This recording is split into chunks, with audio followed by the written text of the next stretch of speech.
Ayon sa pulisya, wala ang may-ari ng establishmento.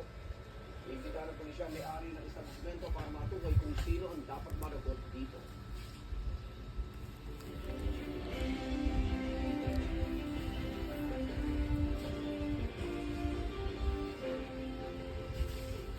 Pagkasuguan sa Bicameral Conference Committee na iurong sa October 13 ang parliamentary election at Bangsamoro Autonomous Region in Bangsa Mindanao o PARMM.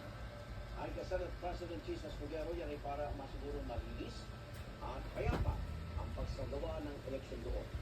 Napagkasunduan din sa BICAM meeting na i-extend muna ang termino ng kasalukuyang miyembro ng Bangsamoro Transition Authority. Hindi naman lumagda sa BICAM report si Deputy Minority Leader Mujib Ataman na kinatawan ng basilan na bahagi ng PARMM.